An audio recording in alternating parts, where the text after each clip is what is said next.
Chapter 1231. Sandy is now dead. Tanner approached Pearl with mixed emotions surging from the bottom of his eyes. So how about you stay by my side on behalf of her from now on? Pearl's shoulders trembled, and tears were streaming down her cheeks. What have I done to deserve this? Indeed, you haven't done anything. You can blame it on the fact that we're now tied to each other. Tanner grabbed her by her neck and pulled her closer, his eyes bloodshot. Everything would have been better if you hadn't appeared in my life. Without you, Sandy and I wouldn't have gotten to where we are today, and she wouldn't have chosen to end her life either. Looking at the tear that was rolling down from the corner of her eye, Tanner pushed her away and turned away from her. At this point, even though this is not the right thing to do, we can only move on with what we have since we've already made the wrong choice in the first place. Pearl Santiago, if you don't want these photos to be sent to your parents, you can only stay by my side obediently until you've made it up for the child that we lost. Tanner left. Watching the door close, Pearl was stunned and looked glazed. She was clearly indoors, but felt as cold as if trapped in an ice cellar. Naomi knocked on the door of the office. After getting permission, she pushed the door open and walked in. Miss Vanderbilt, are you looking for me? Maisie stood in front of the bookshelf and was flipping through a book. She turned to look at Naomi, put the book back onto the shelf, and asked with a smile, would you like to go on an outing together on the weekend? She was startled.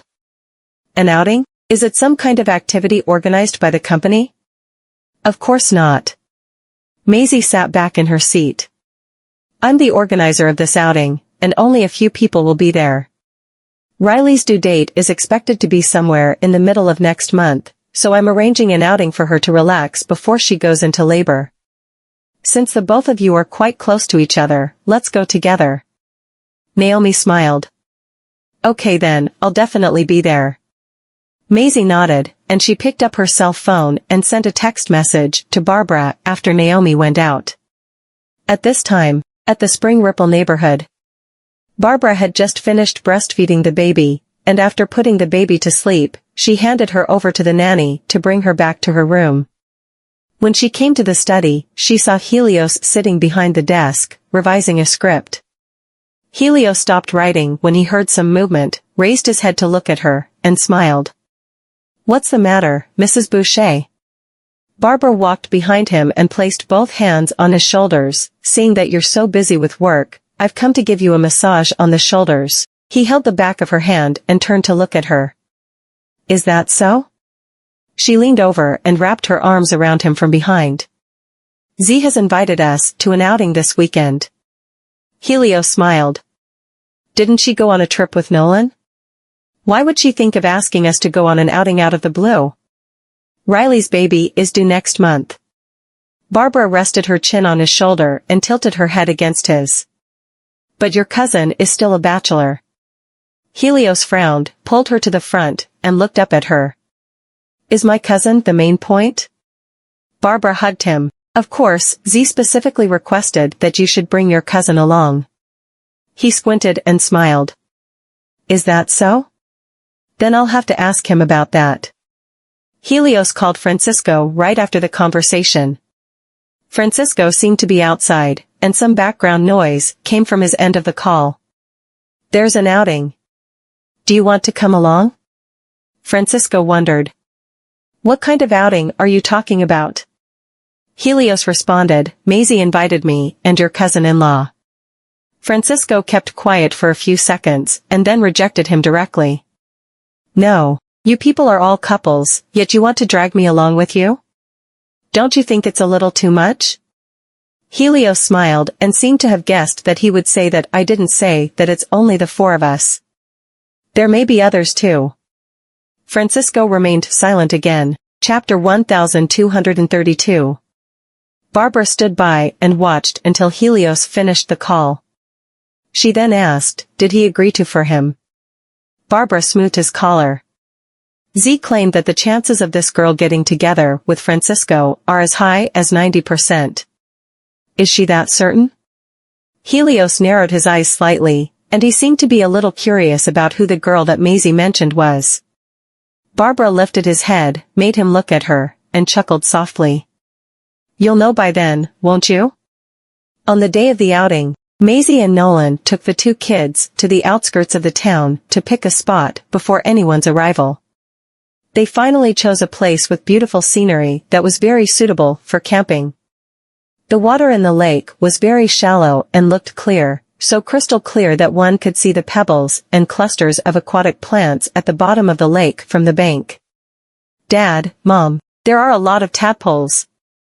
Daisy squatted on the cobblestone bank and laughed happily when she saw a school of tadpoles in the water that got scared and hid in the cracks of the stone when they saw human approach. Colton looked disgusted. What's so good about staring at tadpoles? They'll one day grow up to be ugly frogs. Maisie and Nolan set up the tent, and she turned and glanced at them both. Be careful not to fall. Your clothes are very expensive. Nolan lifted his gaze to look at her and could not help but laugh. Are the kids or their clothes more important? Their clothes, she answered without any hesitation. Besides, the lake is so shallow that it can't even reach the kids' knees, so how can it drown them? Nolan squinted. What about the kids and me? Who's more important? She replied instantly, the kids. Nolan was at a loss for words. Maisie sneered and got closer to him. The kids are more important, but I have only one husband. Nolan nodded with satisfaction upon hearing that answer. That's more like it. Lewis and the others arrived only when they had gotten half of the setup and the grills all set up. All the ingredients for the barbecue were in their car. Lewis carried a lot of things in both hands, while Naomi came along with them. Naomi supported Riley, and both of them were a short distance behind Lewis. Maisie turned to Colton and Daisy and said, Go and help your uncle carry all the ingredients. Okay. The two little rugrats ran over to help. Lewis put down the bags that contained food and looked around. Is anyone else here yet? Maisie stood up and looked at the four-wheel drive that was driving in their direction from not far away. Isn't that them? Naomi and Riley turned their heads and looked over, only to see Helios and Barbara getting out of the car with multiple bags of all sizes. We're a little late. Sorry to have made you guys wait. Godfather Helios. Because Daisy had not seen Helios for a long time, she ran over, intending to ask him to carry her, but Colton grabbed her by the back of her collar. Colton looked helpless. Just how old are you now, and you're still asking others to carry you around? Shameless. Helios laughed, walked up to the two little rugrats, lifted his hand, and rubbed their little heads. It's been a long time since last saw you two, and you two little rascals are still so enthusiastic. We're no longer little rascals, Colton replied seriously while Helios took a better look at them as his grin widened. We've grown into bigger rascals. Barbara looked at the two of them. You kids are growing so quickly now. Neither of you was this tall the last time I saw you. Daisy pouted, looking all aggrieved. Mom also complained that we're growing so quickly, so we're going through all the clothes she buys too quickly. Barbara giggled. Francisco appeared from behind them. He wore a cap, carried a sling bag on his shoulder, and had a pair of headphones hanging around his neck, looking extremely casual. The two rugrats stared at him curiously as this was their first time meeting him. Chapter 1233. Barbara introduced Francisco to the two of them. This handsome man is your godfather's cousin. Oh. The two little rugrats nodded in a daze and greeted him politely. Hello, Uncle, it's nice to see you. Francisco glanced at the two of them. They should be Maisie and Nolan's kids, shouldn't they? They look alike. Barbara looked at Helios. I'll go over and help them out first. Helios nodded. Okay. Barbara walked toward the campsite with the two children while Francisco stared at the sight and crossed his arms. Why do I have a feeling that I've been tricked here by you guys? Helios lowered his gaze, smiled, and placed his hand on Francisco's shoulder. Since you're already here, it's dumb not to make the trip worth it, isn't it? Francisco clicked his tongue and looked at the camp again. He was slightly startled as he saw someone. Naomi squatted beside Maisie and set up the barbecue with her. She added charcoal to the grill and set it on fire in a matter of minutes. Maisie looked at her. "You're quite skilled." Naomi replied with a grin. "I participated in quite a few camping activities organized at the academy back then." Riley nodded when she heard what Naomi said. Yes, it was during our sophomore year. I remember that Naomi was the captain of our group at the time." Maisie raised her gaze and looked in Helios' direction. Seeing that she was staring in their direction, Helios turned his head and glanced at Francisco, and as if he had realized something, he patted him on the shoulder. "I won't stop you if you want to go back now." He then walked toward the campsite. Francisco was amused for a short while and caught up to him. "Since I followed you here, I'll just put up with the rest of the trip." Naomi did not notice the addition of a few more people around her at all until she heard Francisco's voice. She stopped moving immediately and stared at Francisco, who was picking up firewood, with Louis in surprise. The moment she met Francisco's gaze, she turned her head away in a hurry, and she was at a loss instantly. Maisie, who was squatting right next to her, noticed something and pretended to smile as if she did not know anything. "That's the second heir of the Bouchers. You might not have met him before this." Naomi returned to her senses and smiled with an evasive gaze. I've met him a few times." Maisie narrowed her eyes. "Is that so?" Naomi nodded, bowed her head, and started to skewer the food. Seeing her blushing cheeks, Maisie could not help but sigh with a helpless smile. "She really looks like a young girl who's just beginning to know what love is." They started roasting the skewers immediately after everything was ready, and the two little rugrats could not wait to get their hands on those foods and send them into their mouths when they sniffed the wafting aroma. Barbara and Maisie laid a picnic mat on the grass and placed all kinds of snacks and fruits on it. After the barbecue was served, everyone was in a hurry to taste it. Daisy chewed loudly. The beef skewers that Dad roasted are so delicious." Riley handed her a shrimp. "Little foodie, come, this is your favorite." "Thank you, Auntie Riley." Daisy was in an overload of happiness when she ate the shrimp. After finishing her food, she said, "It would be nice if Waylon were here, but it doesn't matter. I'll eat a few more skewers on Waylon's behalf." Cotton gave her a sideways glance at that moment. "Just admit that you want to eat more." Daisy snorted softly. "That's none of your business, busybody." Riley did not forget to hand Naomi a few skewers. Naomi took them from her. "Thank you."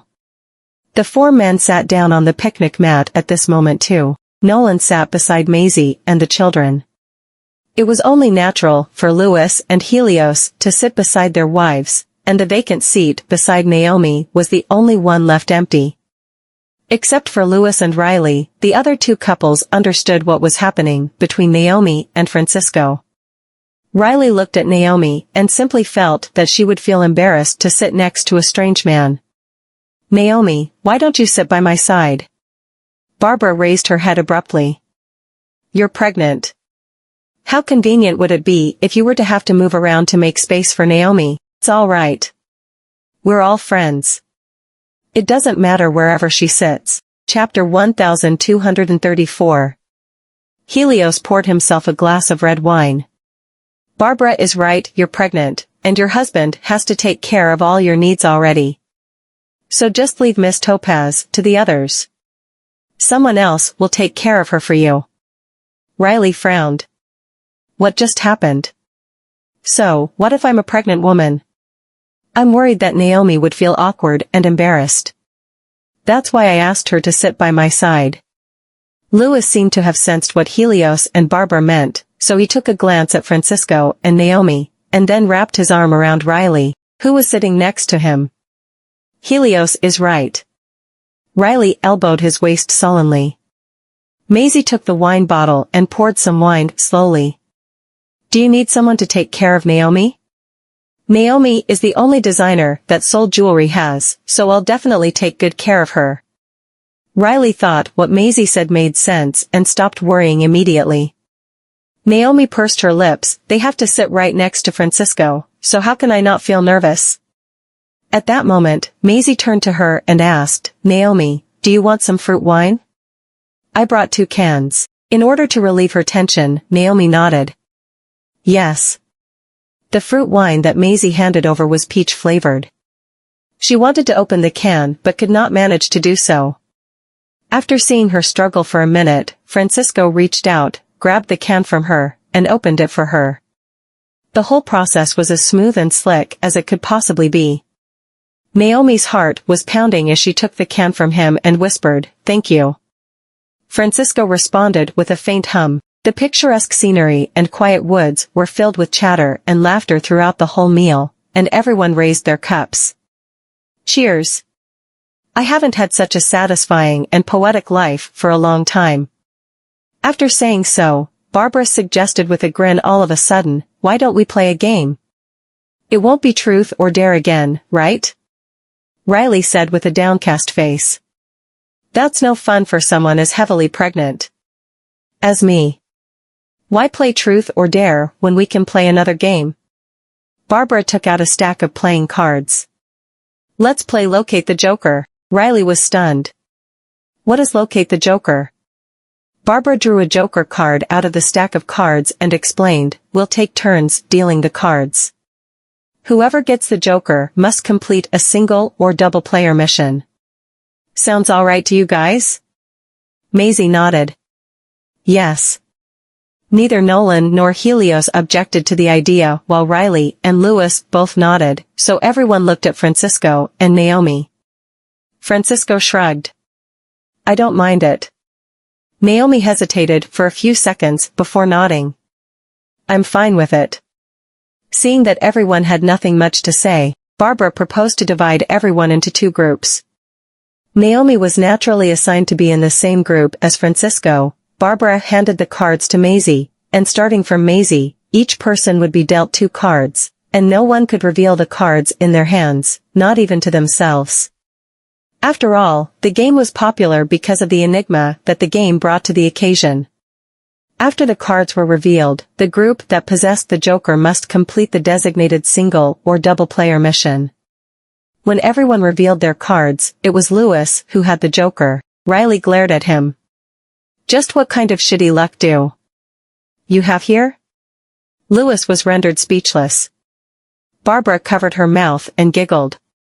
Z, you can now come up with a mission for them. Maisie rubbed her chin and gave it a proper thought, then turned to Nolan and asked, what do you think will be suitable for them? Lewis stared at them. You two, don't go too far. Nolan raised his eyebrows and placed the wine glass right in front of his lower lip. Then you guys should do 50 one-handed push-ups. 50. Lewis was furious. My dear cousin-in-law, are you kidding me? What's wrong with that? And allow me to remind you that your wife's pregnant, so there's no way she can help you out with the mission. Nolan looked at him. So just bite the bullet and give us 50 push-ups. It's not that many for a real man. Lewis stood up. You're truly a ruthless piece of crap. Chapter 1235. Lewis completed 50 one-handed push-ups. In the next few rounds, Lewis pulled the Joker another 3 times, Maisie drew it twice, and Helios got it once. Barbara gnashed her teeth. I refuse to believe that you'll always be so lucky, Francisco. Francisco crossed his arms and said calmly, geez, this game is so boring. I haven't even gotten the chance to experience the game at all. It was Nolan's turn to deal the cards next. And when the cards were revealed, Francisco's smile froze, because the Joker was in Naomi's hand. Naomi did not expect that she would get the card at all, so she was even more flustered. I'm sorry, Karma's really a bitch. Barbara glanced at Francisco, who was still sneering just minutes ago. His arrogance was indeed very disagreeable to her eyes. Sure enough, God is still fair to everyone. Didn't you say you haven't gotten the chance to experience the game? How does it feel now? Francisco took a deep breath and smiled. It's fine. I'll just take it as an experience. Nolan handed the task of assigning the mission over to Maisie. I'll leave it to you. Let's go with a two-player mission this time. Maisie thought about something, looked at the two of them, squinted, and smirked. You two will be munching on a wafer roll. Francisco frowned. What kind of mission is that? I'll show you how. Maisie picked up a wafer roll and held it with her lips. She then turned to Nolan, who immediately understood and ate the wafer roll with her in a Lady and the Tramp style. Staring at this scene, Naomi was dumbfounded. Am I about to, what? Must we go that far? Riley was astonished for a split second and looked at Naomi worriedly. This doesn't seem fair to Naomi. Barbara smirked and waved her hands. It's just a game. Besides, it's not really a kiss. They don't even have to touch each other's lips. Riley pondered over it and thought it seemed to make sense. But when it came to kissing, Naomi's ears turned extremely flushed. She was so nervous that all her fingers were intertwined, interlocked, and entangled at the same time. Apart from this, is there any other task that I can do? Francisco opened his mouth. Naomi was slightly startled while everyone else stared at him. Nolan squinted slightly. 100 one-handed push-ups. Would you prefer this? Okay, it's just 100 push-ups. Francisco got up and started doing one-handed push-ups on the side. Barbara looked at Maisie, and the latter shrugged. I didn't expect Francisco would rather choose to do 100 push-ups than complete a double-player mission. Is the information wrong? While Francisco was doing all the push-ups, Naomi sat silently at the side. When the barbecued food on the table was almost finished, Maisie and Barbara stayed back to clean up while the children went to the lake with Naomi and Riley for some fun. Barbara leaned over to Maisie. Didn't you say that there's a high probability? Why do I feel that Francisco doesn't seem to be interested in Miss Topaz? Maisie took a glance at Naomi, but the thing is that Naomi has a thing for that kid Francisco. Barbara had realized that during the meal and snorted. Then Francisco deserves to stay single for the rest of his life over there. Naomi squatted by the lake and helped Daisy collect pebbles. Daisy walked up to her all of a sudden and whispered to her embarrassedly, Aunt Naomi, can you accompany me into the forest for number 2? Naomi got up with a smile. Okay. Daisy took her hand, and the Ewell went straight into the woods. Louis and Francisco were setting up the tents, and when they came out of the tent, they saw the two of them going to the woods together. Daisy covered her stomach throughout the whole journey when she came to the forest with Naomi. She suddenly thought of something and turned around anxiously. I don't have any tissues. What should I do now? I have some. Naomi took a packet of tissues out of her handbag and handed it to Daisy. Thank you, Aunt Naomi. Please stay here and wait for me.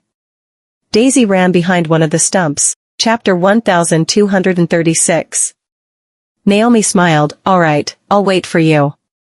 She stood in the woods and looked around. A rustling sound could be heard every now and then. I'm done, Aunt Naomi. Daisy walked out from behind the tree and tidied up her clothes. Naomi looked at this beautiful and well-behaved girl and couldn't help but pinch her cheeks. Daisy suddenly saw something and pointed. Aunt Naomi, there are a lot of wildflowers there. Let's go take a look. She then hopped over, with Naomi following close behind. Take it slow. At the campsite, Maisie walked to the lake and saw Riley and Colton picking up seashells. She looked around. Where are Daisy and Naomi? They're over there. Riley looked over, but didn't see them. Eh? Louis walked over. Are you looking for Naomi and Daisy? They went into the woods. Maisie paused. Why are they in the woods? Colton stood up straight and answered, I heard Daisy say that she needed to go to the toilet, and Aunt Naomi went with her. It's been too long. I'll go and find them. Maisie started walking toward the woods, but Louis stopped her. You don't need to. Someone went along. Maisie was curious and looked toward the campsite. Someone was missing. Maisie nodded. I guess there's nothing to worry about then. Riley turned around. What were you talking about? Louis walked to her with a smile and put his arms around her shoulder. Nothing. It's been a long day, so let's get you some rest. On the other side, low hills surrounded them, and patches of grass separated the shallow lake. There were clean and elegant-looking yellow and white flowers, which looked beautiful among the greenery. Daisy's eyes shone. Wow, what flowers are these?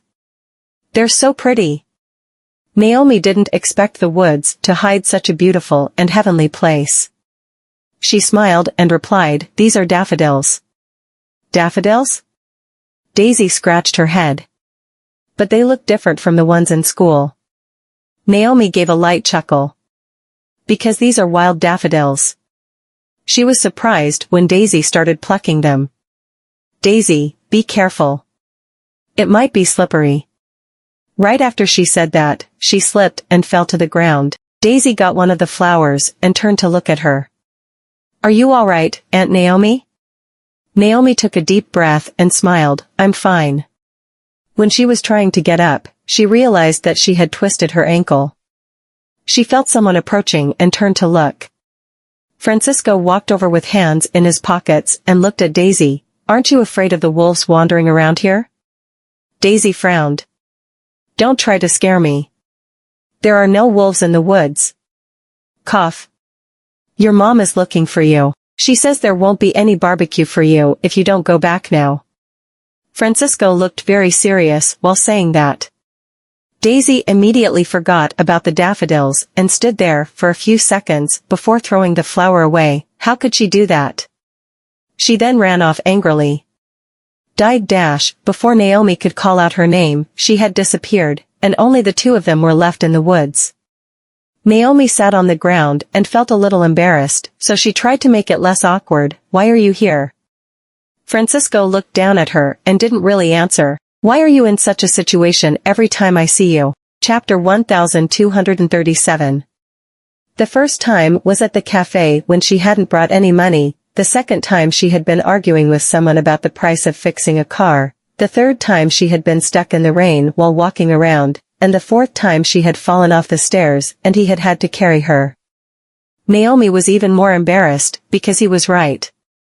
He put a hand in front of her, and she froze before looking up at Francisco. Francisco looked at her. Do you expect me to carry you back instead? She was frantic.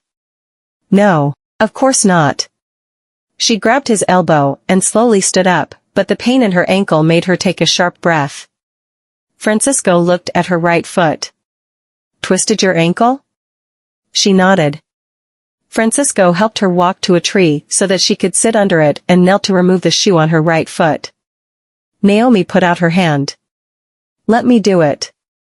Does it make a difference if I do it? Francisco removed her sock too and looked at her. It's still removing. Naomi pressed her lips together and thought, of course there's a difference. No man has touched my foot before. Your foot is so swollen it looks like a pig's leg. Francisco helped her massage it, but she was in so much pain she yelped and covered her mouth. I'm sorry. He frowned and looked at her. Why are you apologizing? Naomi looked down. I'm afraid that you might think that I'm too noisy. Francisco paused and suddenly looked at her. Naomi felt uncomfortable from his stare, so she looked down to avoid eye contact. After a long pause, he suddenly said, You're such a weird woman. She was surprised. What? You're from an affluent family and are so careful in whatever you do. You seem to be meek but are quite brave. After he said that, he looked at her. You're bravest when you're watching horror movies. Naomi paused for a moment while she pressed her lips together, not replying. She wasn't meek. She was very careful because she didn't want to be hated. She wanted to blend in with everyone but couldn't join in their conversation, so she was very careful. Francisco looked at her and felt that she looked like a poor little bunny. He suddenly turned around. Come on, guess I have to give you a piggyback ride back. Naomi was surprised when Francisco, who was looking forward, said, It's going to rain soon. Get on if you don't want to get wet. Naomi couldn't hesitate anymore. She put her shoe back on and climbed onto his back. Francisco carried her. You look so skinny, but you're actually quite heavy. The dark clouds started rolling over, and it seemed like it was going to rain. Everyone at the campsite sat under the tent and drank tea. Maisie looked toward the woods. Why aren't they back yet? Nolan put down the teacup. They probably found somewhere to hide from the rain. With the years of training that Francisco went through, survival in the wild wouldn't be an issue. Barbara nodded in agreement while she looked at the rain. The rain is too heavy now, and we don't know when it's going to stop. When it slows down, let's go look for them. I'm sure Francisco can protect Naomi well. Daisy put her cheeks on her hands and was daydreaming about barbecue. That terrible fellow had tricked her. The rain stopped at night when the woods were already dark. A fire could be seen in a space under a huge rock where the rain didn't hit. The two people drenched by the rain were drying their jackets by the fire. Chapter 1238. Francisco sat near the fire and added wood to it, then looked back at Naomi, who was leaning against the stone wall. She was curled up, hugging her legs as if she was freezing. He stood up, walked over, squatted down in front of her, and touched her forehead. It wasn't burning, so she probably had a low fever. He stood back up, took the dried jacket, wrapped it around her, and pulled her into his arms. Naomi was surprised.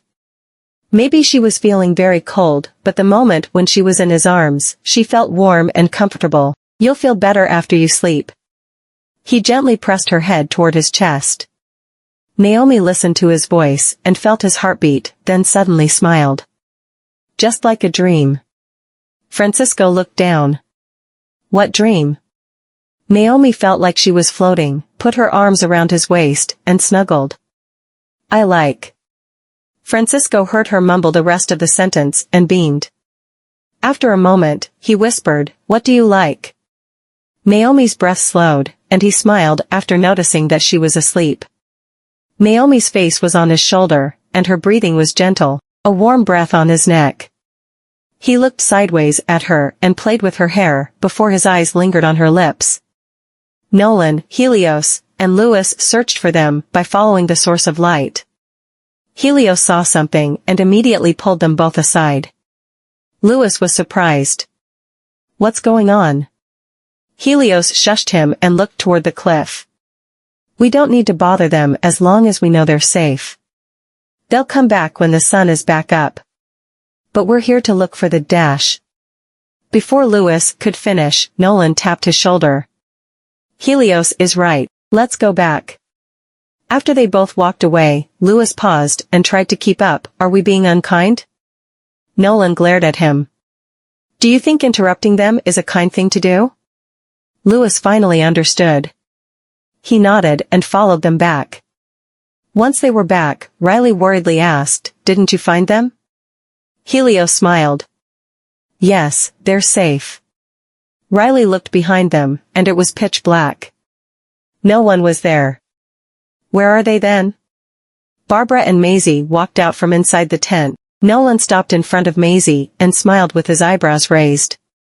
Maisie looked toward them and asked him, They're together? He smiled. They're having an intimate moment. Maisie couldn't help but smile. Lewis said something to Riley that made her freeze on the spot. What? You're not worried that something might happen to Naomi, leaving them alone? Barbara put her arm around Helios' arm and smiled. Riley, why do you think Francisco might do something to her? Riley paused. She had no idea why she would think that way, but they didn't seem to know each other. They don't know each other, but are spending time together. If you don't bring them back, what if? Naomi is a lady. She can't spend time with a stranger. Haha. Barbara couldn't help but laugh. Riley, what if she wanted to spend time with him? Riley was surprised. What are you talking about? That's not possible. Chapter 1239. Maisie walked over and put her hand on Riley's shoulder. Don't worry about Naomi. Francisco won't do anything to her. Z, you and Barbara are acting so weird today.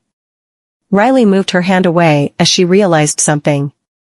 Why does it feel like you know something that I don't? Louis coughed. You're just not thinking far enough. Riley stomped on his foot, which made him take a sharp breath. He had to endure that because she was his wife. Nolan hugged Maisie by her shoulders. All right, it's getting late. We should all get some rest. They'll come back tomorrow morning. The two of them went back into their tent, followed by Barbara and Helios. Riley held on to Louis. Tell me what is happening. Louis hugged her. Little lady, I'll tell you when we're back in the tent. Riley frowned. Don't lie to me. Louis helplessly said, I won't. The night grew darker, and the moon peeked out from behind the dark clouds. Morning broke, and the fire was out. Naomi slowly opened her eyes, because she was feeling hot. It was already really bright outside. But when she opened her eyes, she took a sharp breath. The two of them were sleeping on some dried grass. Francisco slept next to her with his arms around her while she curled up. Her heart pounded upon seeing that his face was inches away. She wasn't dreaming, she was really in his arms. Naomi closed her eyes and smiled, then slowly leaned on his chest. He was driving her crazy. How could she adore him so much? Naomi. The voice coming from above her head made her freeze. She was so embarrassed to be caught in the act. She slowly looked up and into Francisco's eyes, and suddenly sat up. I'm sorry, I didn't mean it. Francisco turned around, propped his body up with his hand, and looked down at her. What didn't you mean to do? She choked. She couldn't say that she had leaned closer to him after waking up. Francisco stared at her. Do you remember what you said last night? Naomi paused because she didn't remember. What did I say last night? Francisco leaned on his side and on his hand while his lips parted. You said. You like spending time with me. Naomi was stunned, and her heart stopped. She was so nervous she couldn't look into his eyes. Did I say that? I don't remember. Francisco put out his hand while she was stunned and pulled her into his arms. She put her hand on his chest and looked at him with eyes wide open, her heart pounding. She didn't see him leaning in for a kiss. Her hand on his chest balled up because she was almost out of breath. Francisco looked at her blushing cheeks. Breathe. She took a deep breath. Francisco turned away and laughed when he saw her fumbling. Naomi paused and sat up straight. Why are you laughing? Francisco put his hand to his forehead but couldn't stop laughing. I might just kill you by kissing you. Naomi's face turned red. Francisco sat up and leaned in. I was worried that if I went on, you might die. Went on, Naomi's eyes darted around because she didn't know where to look. Francisco pushed her chin up. What do you like about me? Chapter 1240. This question again. Naomi looked at him. Do I need a reason? Francisco smiled. Do you know me well enough? How can you admire me if you don't know me?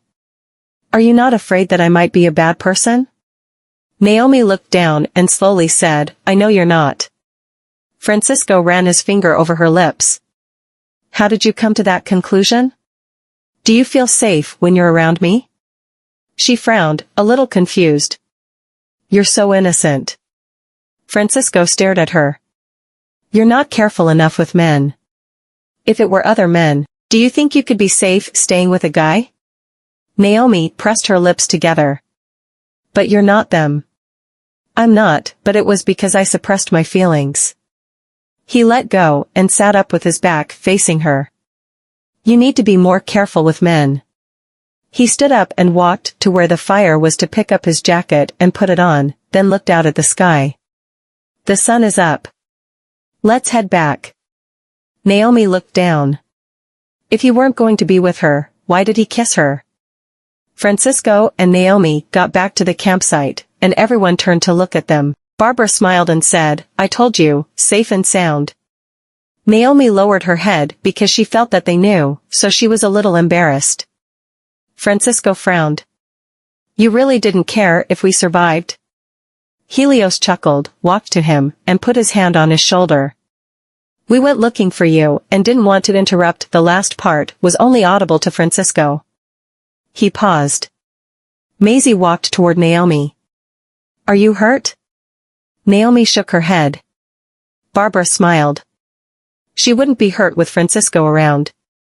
Maisie held her hands. You must be hungry. Have some breakfast. After breakfast, they packed up around noon to return to the city. After their outing, Naomi didn't see Francisco for a long time, as if nothing had happened and it was just a dream. Naomi sat in the office, daydreaming. The design in her hands was half done. She immediately snapped back when she heard a knock on her door. Come in. Lucy opened the door and walked in, then said shyly. Naomi, could you help me with something? Naomi nodded.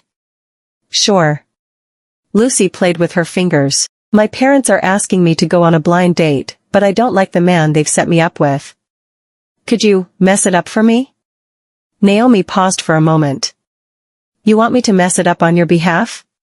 Lucy nodded and said in a sad tone, You know that even though I talk a lot, my mind freezes when it really matters. I am afraid that I might be unable to come up with an excuse to reject him. He hasn't seen me before, so you can just mess it up. It doesn't matter how. Naomi thought about it and said, All right, let me handle it. You're the best, Naomi. Lucy ran over and shook her hand. You're my savior. That afternoon, Naomi went to the restaurant with the photo that Lucy had given her. She looked around for a bit and noticed a man sitting at the corner table, so she looked at the photo. She walked over. Excuse me, are you Mr. Roswald? He looked up at her and stood up. Yes, that's me. You're Lucy?